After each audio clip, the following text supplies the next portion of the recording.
Wanita ini menggunakan sidik jari jasad suaminya untuk membuka ponsel. Hasilnya terdapat rahasia yang mengejutkan di telepon. Kemarin setelah melihat jenazah suaminya di kantor polisi, dia merasa janggal karena kuku kaki suaminya dicat. Tapi ketika dia bertanya kepada polisi, pihak polisi mengatakan mereka masih dalam penyelidikan. Praduganya bisa dari sesak napas atau bunuh diri. Bagaimana mungkin suaminya melakukan itu? Karena suaminya juga berencana punya anak. Tapi polisi kembali memberitahunya, darah suamimu memiliki kandungan alkohol yang sangat tinggi. Tidak mungkin. Dia tidak minum alkohol sebelumnya. Tetapi laporan otopsi mengatakan pada mayat tidak ada luka. Jadi tidak mungkin siapapun memaksanya minum alkohol. Wanita itu masih ingin menjelaskan.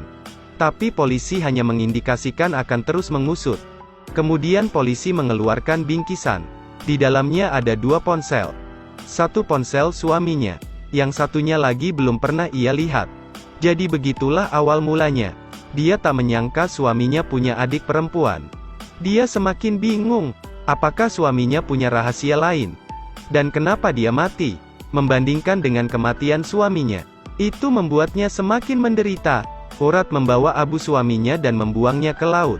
Dia berlutut dan menangis, lalu membuang kotak abu suaminya ke tempat sampah. Setelah itu Urat mengemudi ke pelabuhan. Pelabuhan ini tempat suaminya bunuh diri. Ditemukan di mobil ini. Tapi penyebabnya sampai di sini adalah untuk menemukan rumah di foto ini. Setelah bertanya kepada nelayan dia tahu lokasi spesifiknya. Rumah itu di belakang area. Kepalanya tidak bisa membayangkan kejadian yang terjadi di jalan ini. Hal ini membuatnya semakin teguh dalam keraguannya. Urat berlari panik menuju rumah itu. Tapi saat Urat sampai di depan rumah, dia melihat seorang wanita yang sangat kesakitan, berlutut di tanah dan berteriak tanpa henti. Urat menyadari bahwa dia adalah adik suaminya. Tapi Urat tidak terburu-buru untuk banyak bertanya. Dia mengaku kebetulan lewat saja. Lalu bertanya ada apa denganmu? Wanita itu jelas menceritakan kisah lama kakaknya. Urat tercengang dan tidak tahu apa yang dia pikirkan. Tapi dia cepat membuat keputusan. Wajahnya menunjukkan sedikit senyuman lalu memperkenalkan diri. Apa tujuannya melakukan ini? Benar. Urat ingin menggunakan identitas palsunya untuk mendekatinya. Kemudian menyelidiki secara bertahap. Tapi dalam waktu dekat Urat mencetak semua foto yang ada di telepon suaminya. Di dinding terpampang segala sesuatu tentang suami dan adiknya. Karena menyelidiki terlalu banyak, hatinya kembali terenyuh. Urat tidak menyangka suaminya memperlakukan adiknya sangat baik. Sebagai wanita dia sangat cemburu. Ibu Urat juga merasa sangat sedih. Lalu berusaha menghibur putrinya. Suamimu sudah mati dan jangan terpaku pada masa lalu. Anda akan memiliki kehidupan baru. Setelah itu Urat diam-diam dia memutuskan sendiri. Bermaksud mengklarifikasi hal ini. Kemudian langsung berkendara menuju pantai. Di sisi lain ibu menghubungi beberapa penulis. Dia akan menggunakan ceritanya dan membuat novel. Jika Urat mengetahui hal ini, dia pasti akan merasa sangat jengkel. Namun sekarang tentu saja Urat tidak tahu. Dia hanya ingin mencari adik suaminya. Tapi adik suaminya tidak ditemukan. Ternyata adik iparnya sedang berbicara dengan tetangga. Tidak tahu bahwa Urat sedang mencarinya. Dan mobil di belakang juga menabraknya. Entah disengaja atau tidak disengaja.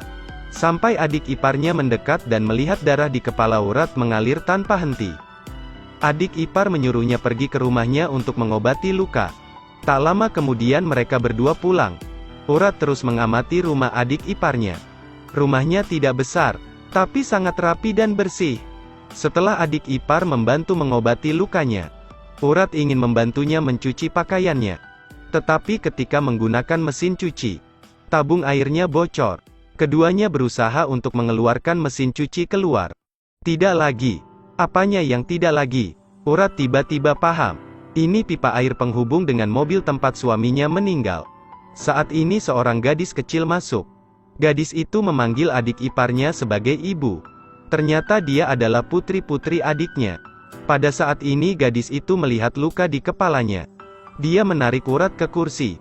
Lalu membuat gerakan yang membuat dia hampir pingsan. Kenangan melintas di kepalanya. Membuat Urat tertawa dan menangis secara bersamaan. Hatinya sangat cemburu. Urat langsung menjelaskan. Karena pekerjaan saya harus tinggal di daerah sini untuk waktu yang lama. Kau tidak perlu mencari lagi. Di lantai atas kita punya kamar. Asalkan mau kami bisa menyewakannya padamu. Di hari-hari berikutnya keduanya menjadi lebih akrab. Setiap hari adik iparnya mengajak ke kota untuk jalan-jalan. Tapi sampai hari itu, tamu tak diundang datang berkunjung. Urat mengenalinya. Tamu itu adalah polisi yang mengurus kasus suaminya. Sepertinya hubungan adik ipar dengan polisi itu sangat akrab. Sekarang Urat takut identitasnya terbongkar.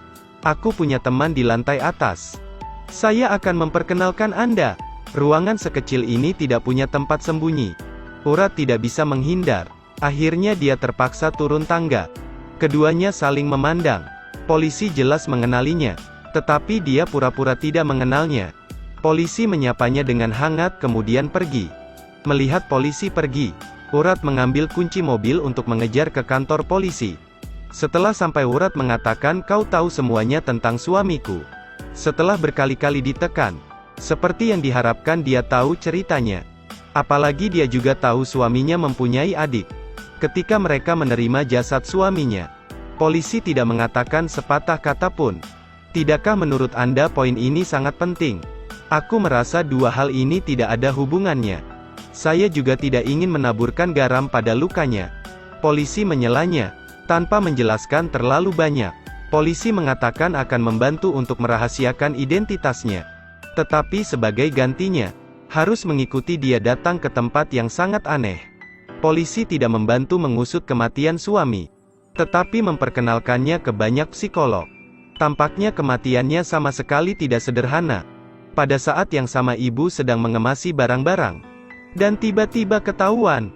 Dia bergegas memanggilnya kembali. Ternyata 5 tahun lalu saat tidak ada pekerjaan. Perjalanan suaminya ke tempat kerja. Sebenarnya mereka semua berbohong. Ini sangat menyiksa batin Urat. Yang lebih mengejutkan adalah kakak baiknya juga tahu hal ini sejak awal. Namun dia malah selalu merahasiakannya. Dan juga teman dekatnya. Beberapa tahun yang lalu dia tidak sengaja melihat suami dan adiknya bermesraan. Ternyata semua orang tahu, hanya dia yang tidak. Tidak ada yang lebih menyayat hati selain diselingkuhi. Urat langsung adu mulut dengan sahabatnya. Juga memutuskan mengundurkan diri dari pekerjaannya. Kemudian membeli banyak gadget, dan menghabiskan waktu untuk mempelajari segala macam pengetahuan. Agar bisa menyamar sebagai ahli hewan. Dan ingin tinggal lama di rumah adik iparnya. Pasti ada alasan yang tepat. Namun karena keputusannya juga membuat keduanya perlahan mengembangkan perasaan. Cerita pun berakhir. Terus ikuti Edelweiss Review untuk mendapatkan update cuplikan film terbaru.